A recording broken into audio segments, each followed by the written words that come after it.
I would say that most of the bands and artists out there don't get the fair chance to present themselves because you get there are of course studies on this, but there's a certain amount of seconds that where you can get the person's attention with your music, and I mean it's pretty impossible to do that nowadays.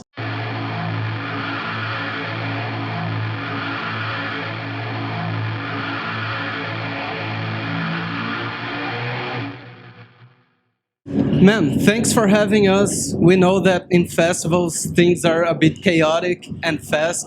And by the way, congrats, you nailed it. It was pretty good. To start, I'd like to know what are your references like back in time, your musical background. Did you have like a life-changing album in the beginning, and why did you choose the drums? So I don't know why I chose the drums. It just came natural to me, actually. Any major reference? No, not really. Not in the beginning. I remember when I was a little kid, watching like family shows on TV. When they had a live band, I was always drawn to the drummer for some reason, and I also thought that the drum set looked awesome. So this was very. I was maybe 3, 4, 5 years old. So, and I started to play drums. I got my first drum kit when I was 13 years old, but I had been kind of started playing before, playing with my mom's knitting needles on the leather couch. So I didn't choose drums, it was just natural for me. And what about the life-changing album? Is there any? Left Hand Path with Entomb was kind of a life changer as well. There is a time in my life before Left Hand Path and after Left Hand Path.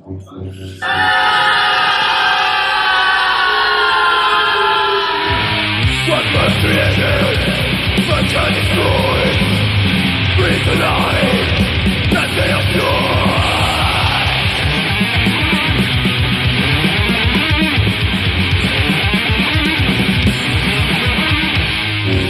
You guys started like at the end of 80s and it took some time to release the first demo. You guys were trying to find the right sound for Vomitory. How was it? Well, it was a fun and nice experience. Vomitory was started only, for our own satisfaction to play fast and brutal music. So that's what we did. And when we started, we didn't really have gotten in contact with the real death metal as we know it today. So it was more like Venom, Slayer, Celtic Frost, Hellhammer, Napalm Death, that kind of stuff. Sodom, of course, big influence, huge influence back then. Yes.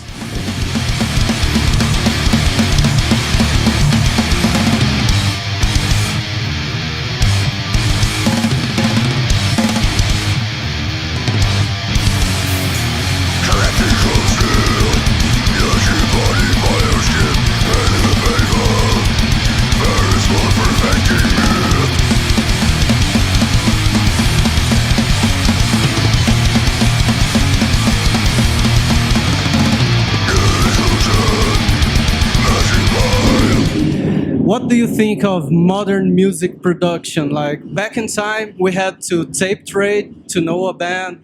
Nowadays, it's easy. Like you can download an album like in seconds. You get a whole album. What do you think of that? Like the pros and cons of modern metal music?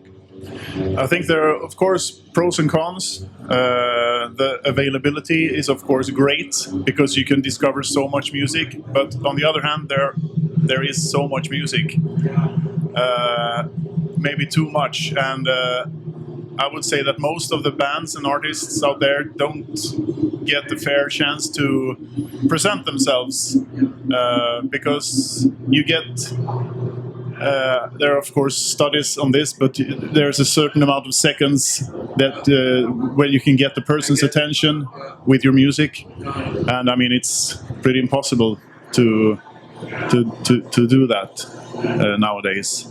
I think back in the days when we started out, someone put a demo tape in your hand, and you took it and you put it in your car, or took it home, listened to it carefully over and over again.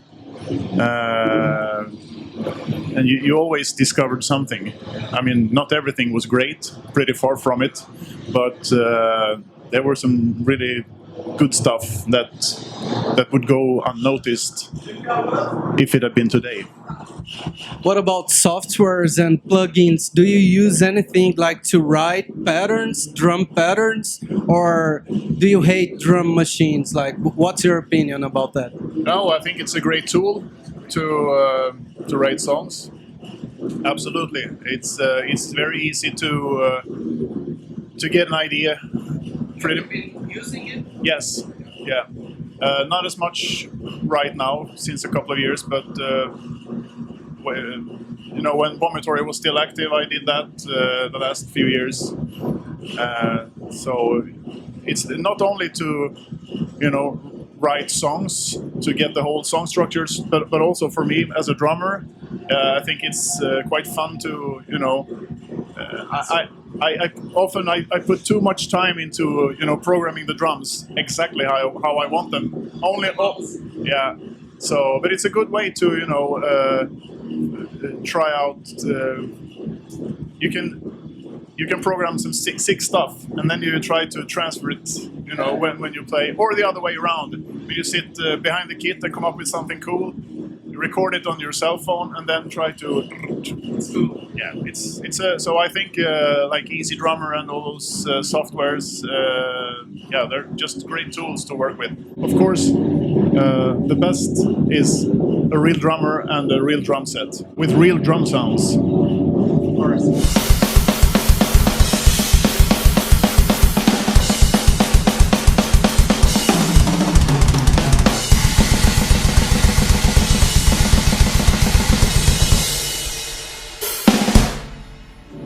And what about the breakup? You guys broke up and then you reunited, okay? And what does it keep the flame alive, like for going in concerts, playing gigs? What does it keep the flame alive? Is it about the scene itself, or it's like the need of creation to put out something that is relevant for metal music nowadays?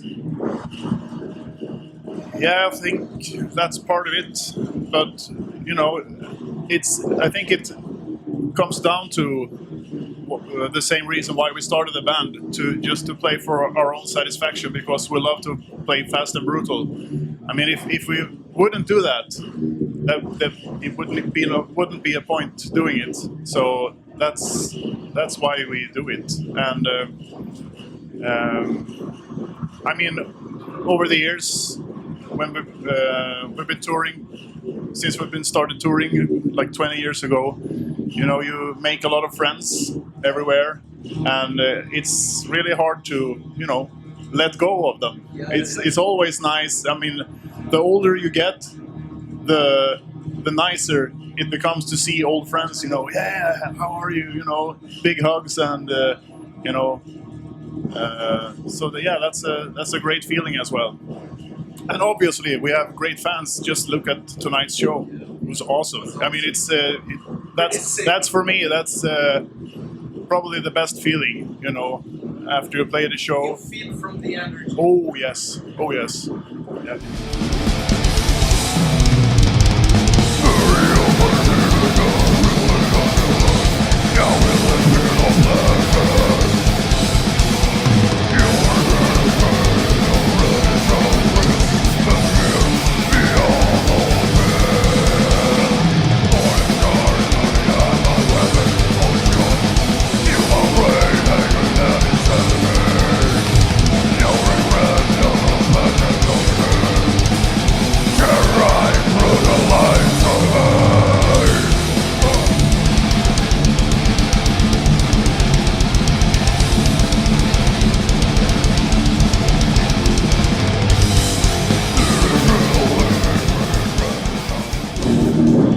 Since we are in a festival, have you ever found out a band in a festival like that you like saw them live and then it's memorable for you? Well, the first I come to think of is actually Warm Rot from Japan. Japan. Yeah, I played with God Macabre in Tokyo like 2 years ago at a small festival.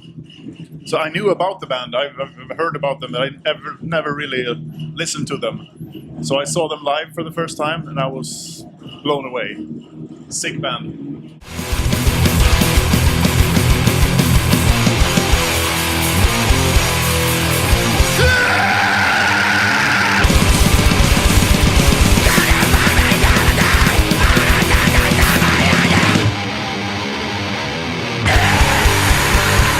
When you're going to release a record, like you imagine like a concept, or you guys just start jamming and then that's it? We never really wrote together. We usually, it was either me or Peter came up with the music for a whole song, you know, completely. Yeah, well, actually the whole body. You know, yeah, with the drum ideas, drum patterns and everything, and the structure, where should we play this part, blah, blah, blah, from start to finish. And then we try it out together in the rehearsal room. And if everyone is happy with it, or if everybody feels that something's not right, we adjust it and change it together. And then when we have the final song structure, mostly Eric, wrote the lyrics to it. So how do you set like the drum sound? Do you meet like a sound engineer, or you just care about post-production after it's done, or do you care a lot about when you're going to record to put the drums on track? Yeah, I care about them. Absolutely, yes, absolutely. The technical part. Well, yes, but I'm not super picky. I mean, as long as they sound like drums and they sound destructive, I'm happy. Yeah, I prefer, natural drum sound. But still, there's always samples on every album. Kicks, snare, but sample with my own sound to make them sound like more natural. But yeah, but I always prefer natural drum sound before samples. To make it final, I just opened the space for you to send a message for going to play in Brazil. Well, yeah, that just like you said, they're very dedicated people and fucking crazy. And I love it. Man, thanks a lot for having us. It was a pleasure for me talking to you. Yes. Thanks a lot. Thank you, man. That's it.